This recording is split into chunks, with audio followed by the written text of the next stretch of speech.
तो दोस्तों आज हम UP triple S C PET 2022 के लिए 100 इम्पोर्टेंट प्रश्नों के बारे में बात करेंगे और यह सभी प्रश्न मोस्ट इम्पोर्टेंट सिलेक्टेड प्रश्न हैं और बार बार रिपीट होने वाले प्रश्न हैं, इसलिए वीडियो में अंत तक बने रहे। तो चलो वीडियो को शुरू करते हैं। तो आपका पहला सवाल है कि सरस्वती कंठाभरण ग्रंथ के रचयिता थे, तो कौन थे? भोज। ठीक है, भोज है जो सरस्वती कंठाभरण ग्रंथ के रचयिता थे। कौन थे? भोज। अगला सवाल है कि राजपूतों को अग्निकुल क्षत्रिय किसमें कहा गया है? तो यह कहा गया है पृथ्वीराज रासो में। ठीक है, तो पृथ्वीराज रासो में राजपूतों को क्या कहा गया है? तो पृथ्वीराज रासो में राजपूतों को कहा गया है अग्निकुल क्षत्रिय कहा गया है। किन्हें कहा गया है? राजपूतों को। और किस में कहा गया है? तो पृथ्वीराज रासो में कहा गया है। और यह प्रश्न पूछा गया जेल प्रहरी परीक्षा 2016 में पूछा गया था प्रश्न। ठीक है, वेरी इंपॉर्टेंट प्रश्न है, तो आपको याद रखना है। ठीक है, और इसकी व्याख्या भी दी गई है, तो व्याख्या पढ़ लेते हैं। व्याख्या है कि पृथ्वीराज रासो चंद्रवरदाई द्वारा रचित ग्रंथ है। ठीक है, तो यह ग्रंथ किसके द्वारा रचित है? तो आपको याद रखना है चंद्रवरदाई द्वारा रचित है, और जिसमें राजपूतों की उत्पत्ति आबू में अग्निकुंड से हुई बताया गया है। ठीक है, अगला सवाल है कि चंद्रवरदाई ने राजपूतों के वंश के बारे में निम्न में से कौन सा सिद्धांत प्रतिपादित किया? तो वह सिद्धांत था अग्निकुल वंश सिद्धांत। वेरी मोस्ट इंपॉर्टेंट क्वेश्चन है, वेरी मोस्ट इंपॉर्टेंट क्वेश्चन है कि चंद्रवरदाई ने राजपूतों के वंश के बारे में निम्न में से कौन सा सिद्धांत है जो प्रतिपादित किया था? तो वह सिद्धांत था अग्निकुल का सिद्धांत। ठीक है, तो अग्निकुल का सिद्धांत है जो किसने प्रतिपादित किया था? तो आपको याद रखना है वह था चंद्रवरदाई जिसने प्रतिपादित किया था। और किसके संबंध में किया था? तो वह था राजपूतों के वंश के संबंध में किया था। कौन सा सिद्धांत? अग्निकुल वंश का सिद्धांत। और यह प्रश्न पूछा गया जेल प्रहरी परीक्षा 2016 में पूछा गया था प्रश्न। ठीक है, तो आपको याद रखना है। अगला सवाल है कि ब्रोच गुर्जर नामक एक ताम्रपत्र के आधार पर राजपूतों को यूची जाति का वंशज मानते हुए इनका संबंध कुषाण जाति से किसने जोड़ा? तो यह जोड़ा था किसने? एक कनिंघम ने। ठीक है, तो अलेक्जेंडर, इनका पूरा नाम है अलेक्जेंडर कनिंघम। ठीक है, तो अलेक्जेंडर कनिंघम ने क्या किया? ब्रोच गुर्जर नामक एक ताम्रपत्र के आधार पर, ब्रोच गुर्जर नामक एक ताम्रपत्र के आधार पर राजपूतों को यूची जाति का वंशज मानते हुए इनका संबंध है जो कुषाण जाति से जोड़ा। किसने जोड़ा था? अलेक्जेंडर कनिंघम ने जोड़ा था। किस आधार पर जोड़ा था? तो आपको याद रखना है यह जोड़ा था ब्रोच गुर्जर नामक एक ताम्रपत्र के आधार पर जोड़ा था, और यह जोड़ा था राजपूतों को यूची जाति का वंशज मानते हुए जोड़ा था। ठीक है, यूची जाति का वंशज मानते हुए इनका संबंध है जो कुषाण जाति से जोड़ा था। किसने? अलेक्जेंडर कनिंघम ने। और यह प्रश्न पूछा गया था पटवारी परीक्षा 2015 में पूछा गया था प्रश्न, तो आपको याद रखना है। ठीक है, अगला सवाल है कि निम्नलिखित में से कौन सा विद्वान गुहिलोतों की ब्राह्मण उत्पत्ति के सिद्धांत के विरुद्ध है? तो वह है GH ओझा। ठीक है, GH ओझा है जो वह विद्वान है जो गुहिलोतों की ब्राह्मण उत्पत्ति के सिद्धांत में विरुद्ध है। कौन विरुद्ध है? तो GH ओझा है जो विरुद्ध है। और यह प्रश्न पूछा गया था फर्स्ट ग्रेड व्याख्याता परीक्षा 2014 में पूछा गया था, तो आपको याद रखना है। ये भी वेरी मोस्ट इंपोर्टेंट क्वेश्चन है कि निम्नलिखित में से कौन सा विद्वान गुहिलोतों की ब्राह्मण उत्पत्ति के सिद्धांत में विरुद्ध था? तो वह था GH ओझा। अगला सवाल है कि धर्मपाल से छीनकर कन्नौज पर अपना प्रभुत्व स्थापित करने वाला प्रथम शासक कौन था? तो वह शासक था प्रतिया राजा वत्सराज। ठीक है, प्रतिया राजा वत्सराज वह शासक था जो धर्मपाल से छीनकर कन्नौज पर अपना प्रभुत्व स्थापित करने वाला प्रथम शासक था। कौन? राजा वत्सराज। अगला सवाल है कि निषदीय चरितम के लेखक संस्कृत कवि श्री हर्ष किसके दरबार को सुशोभित करते थे? तो यह करते थे जयचंद्र के दरबार को। ठीक है, जयचंद्र के दरबार को सुशोभित कौन करते थे? तो यह करते थे निषदीय चरितम के लेखक संस्कृत कवि श्री हर्ष। ठीक है, तो श्री हर्ष की रचना का नाम क्या है? तो निषदीय चरितम है जो श्री हर्ष की रचयिता का नाम है। ठीक है, तो आपको याद रखना है। अगला सवाल है कि किस राष्ट्रकूट नरेश ने प्रतिहार शासक नागभट्ट द्वितीय को पराजित किया था? तो यह किया था गोविंद तृतीय ने। ठीक है, तो गोविंद तृतीय ने राष्ट्रकूट नरेश ने प्रतिहार शासक नागभट्ट द्वितीय को पराजित किया था। किसने किया था? गोविंद तृतीय राष्ट्रकूट नरेश ने। ठीक है, तो आपको याद रखना है। अगला सवाल है कि त्रिशतात्मक संघर्ष लगभग कितने वर्षों तक चला? तो यह चला था 100 वर्षों तक। ठीक है, तो कौन सा संघर्ष चला था 100 वर्षों तक? तो आपको याद रखना है वह संघर्ष था त्रिशतात्मक संघर्ष। ठीक है, त्रिशतात्मक संघर्ष वह संघर्ष है जो 100 वर्षों तक चला था। अगला सवाल है कि अजमेर स्थित 2.5 दिन का झोपड़ा नामक मस्जिद की दीवारों के प्रस्तर खंडों पर कौन सा संस्कृत नाटक उत्कीर्ण है? तो यह उत्कीर्ण है हरिकेली नाटक। ठीक है, वेरी मोस्ट इंपोर्टेंट क्वेश्चन है कि अजमेर स्थित 2.5 दिन का झोपड़ा नामक मस्जिद की हवेली के प्रसर खंडों पर कौन सा संस्कृत नाटक है जो उत्कीर्ण है? तो आपको याद रखना है वह नाटक है हरिकेली नाटक। ठीक है, तो आपको याद रखना है। अगला सवाल है कि विक्रमशिला विश्वविद्यालय की स्थापना करने वाला पाल शासक था, तो कौन था? धर्मपाल। ठीक है, धर्मपाल वह शासक था जो विक्रमशिला विश्वविद्यालय की स्थापना करने वाला शासक था। कौन था? धर्मपाल। ठीक है, धर्मपाल वह शासक था जिसने विक्रमशिला विश्वविद्यालय की स्थापना की थी। अगला सवाल है कि पृथ्वीहार वंश का महानतम शासक कौन था? तो पृथ्वीहार वंश का महानतम शासक था भोज। ठीक है, मीर भोज था जो पृथ्वीहार वंश का महानतम शासक था। कौन था? मीर भोज या भोज। ठीक है, तो आपको याद रखना है।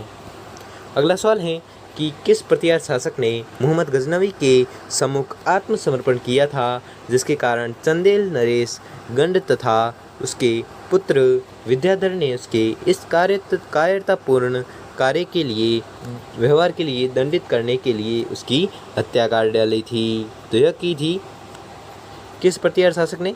तो यह की थी राज्यपाल। ठीक है, राज्यपाल वह पृथ्वीहार शासक था जिसने मोहम्मद गजनवी के सम्मुख आत्मसमर्पण किया था और जिसके कारण चंदेल नरेश गण तथा उसके पुत्र विद्याधर ने उसके इस कायरतापूर्ण व्यवहार के लिए दंडित करने के लिए उसकी हत्या कर दी थी। किसकी?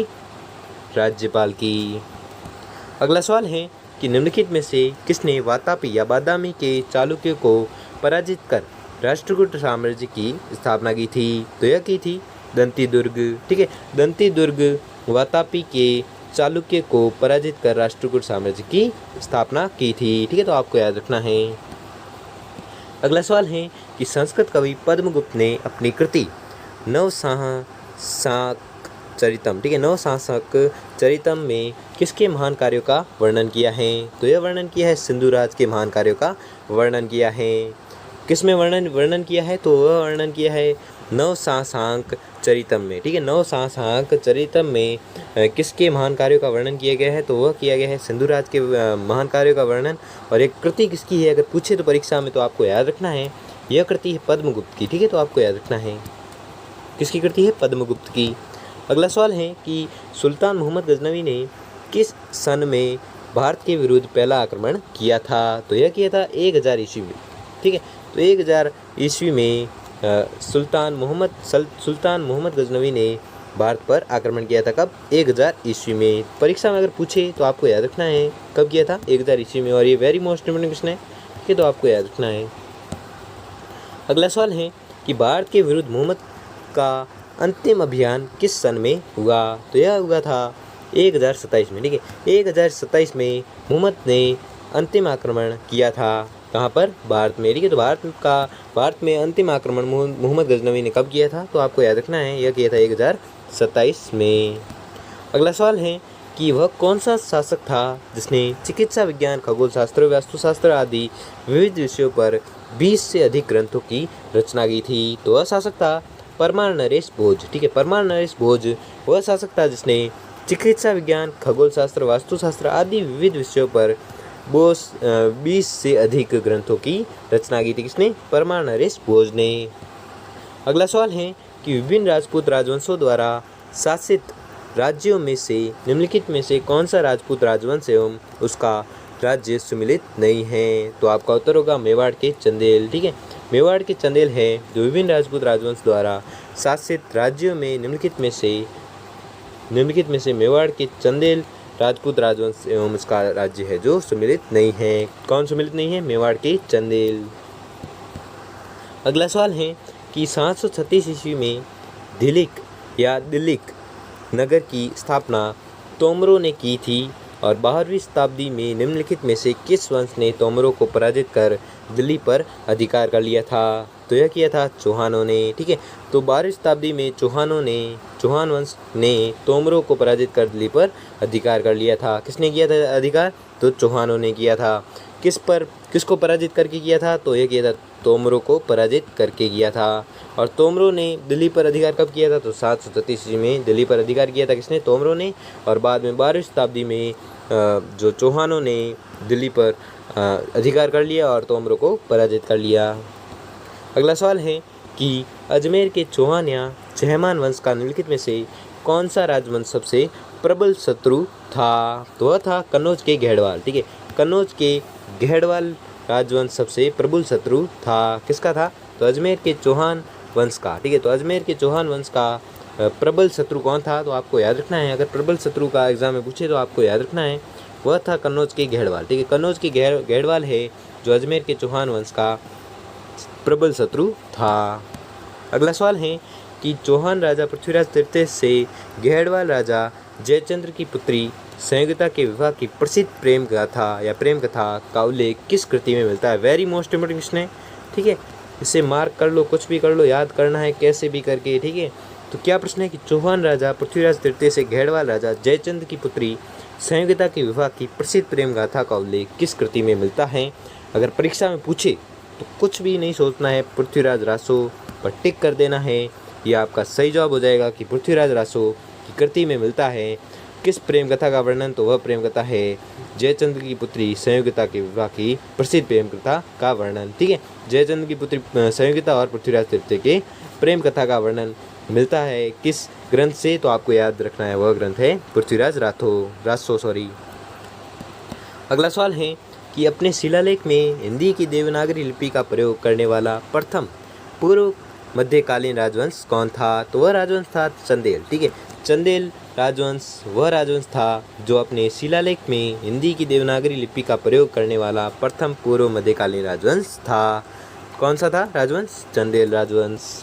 अगला सवाल है कि बंगाल पर पालों के उपरांत सैन राजवंश के शासन की स्थापना हुई। सैन वंश के शासकों का मूल प्रदेश क्या था? तो मूल प्रदेश था दक्कन। ठीक है, दक्कन है जो बंगाल पर पालों के उपरांत सैन राजवंश के शासन की स्थापना है हुई। और सैन वंश के शासकों का मूल प्रदेश क्या था? तो मूल प्रदेश था क्या? दक्कन। अगला सवाल है कि वह चंदेल राजा कौन था जिसने अपनी वृद्धावस्था में प्रयाग में संगम पर अपने जीवन का अंत कर दिया था? तो वह चंदेल राजा था धाग। ठीक है, धाग वह चंदेल राजा था जिसने अपनी वृद्धावस्था में प्रयाग में संगम पर अपने जीवन का अंत कर दिया था। किसने किया था? धांग ने। अगला सवाल है कि सोमनाथ के जिस मंदिर का मोहम्मद गजनवी ने विनाश किया था वह किस देवता का मंदिर था? वेरी मोस्ट इंपोर्टेंट क्वेश्चन है, तो एग्जाम में पूछा जा सकता है कि सोमनाथ के जिस मंदिर का मोहम्मद गजनवी ने विनाश किया था वह किस देवता का मंदिर था? तो आपको याद रखना था कि वह मंदिर था शिव जी का। ठीक है, शिव जी का मंदिर था जिसका विनाश है जो किया था किसने? मोहम्मद गजनवी ने किया था। अगला सवाल है कि एक ग्रंथ जो 11वीं शताब्दी के विश्वकोश के रूप में प्रसिद्ध है वह है, तो वह कौन सा है? सोमदेव का कथा सरित सागर। ठीक है, वेरी मोस्ट इंपोर्टेंट क्वेश्चन है, वेरी मोस्ट इंपोर्टेंट क्वेश्चन है। कैसे भी क्वेश्चन पूछा जा सकता है कि सोमदेव की रचना का नाम बताए, या ये भी प्रश्न पूछा जा सकता है कि एक ग्रंथ जो 11वीं शताब्दी के विश्वकोश के रूप में प्रसिद्ध है वह ग्रंथ कौन सा है? तो आपको याद रखना है वह ग्रंथ है कथा सरित सागर, जो रचित है किसके द्वारा? सोमदेव के द्वारा। ठीक है, सोमदेव का कथा सरित सागर है जो 11वीं शताब्दी के विश्वकोश के रूप में प्रसिद्ध है। अगला सवाल है कि गुजरात के चालुक्य वंश को किस राजवंश ने सत्ता से अपदस्थ किया था? तो यह किया था बघेल या सोलंकी ने। ठीक है, तो बघेल या सोलंकी राजवंश ने सत्ता से अपदस्थ किया था किसे? गुजरात के चालुक्य वंश को। ठीक है, गुजरात के चालुक्य वंश को बघेल या सोलंकी राजवंश ने सत्ता से अपदस्थ कर लिया था। किसने? सोलंकी राजवंश ने। अगला सवाल है कि शाकंभरी के चौहान वंश की स्थापना किसने की थी? तो शाकंभरी के चौहान राजवंश या चौहान वंश की स्थापना की थी किसने? वासुदेव ने। ठीक है, वासुदेव ने शाकंभरी के चौहान वंश की स्थापना की थी। किसने की थी? वासुदेव ने। अगला सवाल है कि चंदेल साम्राज्य का जैजाक भुक्ति नाम किस चंदेल राजा के नाम से व्युत्पन्न हुआ था? तो यह हुआ था जयशक्ति। ठीक है, जयशक्ति चंदेल राजा के नाम से व्युत्पन्न हुआ था। क्या हुआ था? चंदेल साम्राज्य का जैजाक भूति नाम है जो जयशक्ति चंदेल राजा के नाम से व्युत्पन्न हुआ था। अगला सवाल है कि पूर्व मध्यकाल में राजनीतिक एवं आर्थिक शक्ति उसके हाथों में केंद्रीभूत थी। तो किसके थी? वह थी उपयुक्त सभी भू बिचौलियाँ, राज परिवार और सामंत वर्ग। इन तीनों के हाथ में देखा पूर्व मध्यकाल में राजनीतिक एवं आर्थिक शक्ति हाथ में थी। इन तीनों के हाथ में थी। किनके हाथों में थी? भू बिचौलिया, राज परिवार एवं सामंतवर। इसलिए आपका सही जवाब होगा ऑप्शन नंबर 4, उपयुक्त सभी। अगला सवाल है कि 9वीं शताब्दी में याज्ञवल्क्य स्मृति पर लिखी गई टीका दाएं भाग के नाम से प्रसिद्ध है, जिसके लेखक है। वेरी मोस्ट इंपॉर्टेंट क्वेश्चन है, वापस से वेरी मोस्ट आ गया क्वेश्चन, तो आपको टिक कर लेना है, कैसे भी करके याद कर लेना है कि 9वीं शताब्दी में याज्ञवल्क्य स्मृति पर लिखी टीका दाएं भाग के नाम से प्रसिद्ध है, और जिसके लेखक कौन है, तो लेखक का अगर नाम पूछे तो लेखक है विज्ञानेश्वर। ठीक है, विज्ञानेश्वर है इसके लेखक। ठीक है, तो आपको याद रखना है। अगला सवाल है कि 11वीं शताब्दी में मध्य भारत में संस्कृत अध्ययन एवं अध्यापन का महानतम केंद्र था, तो महानतम केंद्र कौन सा था? धारा। ठीक है, धारा है जो 11वीं शताब्दी में मध्य भारत में संस्कृत अध्ययन एवं अध्यापन का महानतम केंद्र था, तो महानतम केंद्र कौन सा था? धारा।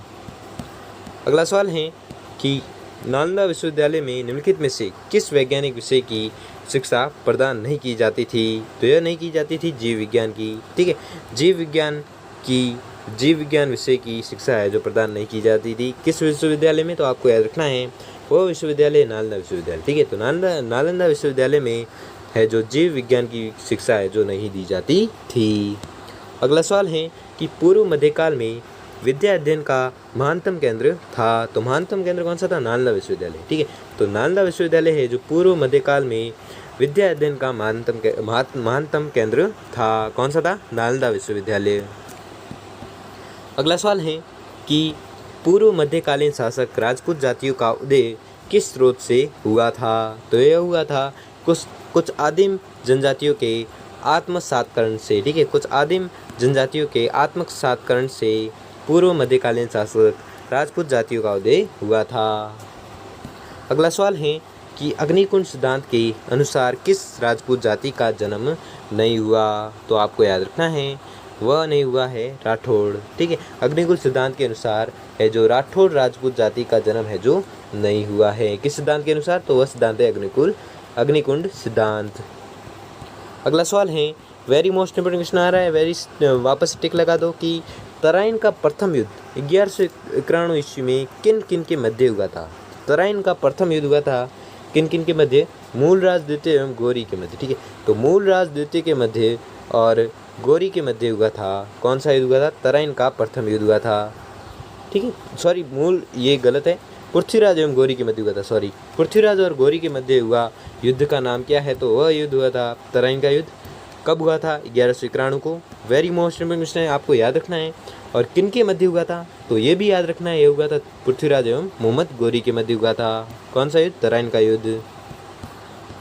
अगला सवाल है कि खजुराहो मंदिरों का निर्माण किस शासक ने करवाया था? तो यह करवाया था चंदेल शासक यशोवर्मन ने। ठीक है, तो चंदेल शासक यशोवर्मन ने किस मंदिरों का निर्माण करवाया था? वह मंदिर थे खजुराहो का मंदिर। ठीक है, खजुराहो का मंदिर किस शासक ने करवाया था? तो आपको याद रखना है यह करवाया था चंदेल शासक यशोवर्मन ने।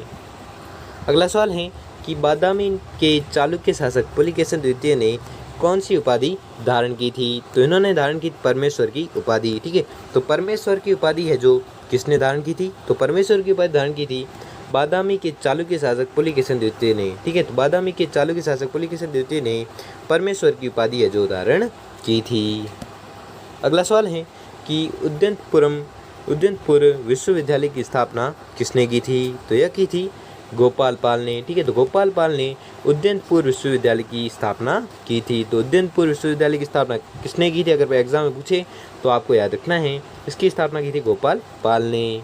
और इसकी व्याख्या है कि गोपाल पाल बंगाल के पाल वंश का संस्थापक था और यह विश्वविद्यालय मगध में स्थित था और वर्तमान में से बिहार शरीफ कहते हैं। अगला सवाल है कि दक्षिण भारत में मंदिर निर्माण की प्रमुख शैली थी, तो कौन सी थी? द्रविड़ शैली। ठीक है, द्रविड़ शैली है जो दक्षिण भारत में मंदिर निर्माण की प्रमुख शैली थी। कौन सी थी? द्रविड़ शैली। अगला सवाल है और यह आज का अंतिम सवाल है कि आला एवं उद्दल किस चंदेल शासक के वीर सेनानी थे? वेरी मोस्ट इंपोर्टेंट क्वेश्चन आ रहा है, आला और उद्दल पर बहुत बार क्वेश्चन बनते हैं। ठीक है, तो आपको याद रखना है कि आला एवं उद्दल किस चंदेल शासक के वीर सेनानी थे जिन्होंने पृथ्वीराज चौहान तृतीय के विरुद्ध युद्ध में अपने प्राण न्योछावर किए थे? तो वह थे परमर्दी देव शासक के वीर सेनानी थे। तो उन सेनानियों का नाम कौन सा है? एक है आला और एक उद्दल। ठीक है। आला और दल परमर्दी देव चंदेल शासक के वीर सेनानी थे जिन्होंने पृथ्वीराज चौहान तृतीय के विरुद्ध युद्ध में अपने प्राण न्यौछावर कर दिए थे। वेरी मोस्ट इम्पोर्टेंट क्वेश्चन है, तो आपको याद रखना है। तो दोस्तों आप अगर आपको वीडियो अच्छा लगा हो तो वीडियो को लाइक और चैनल को सब्सक्राइब कर लीजिए, और अगर आपके लिए थोड़ा सा भी हेल्पफुल साबित हो तो भी वीडियो को लाइक कर लीजिए। धन्यवाद।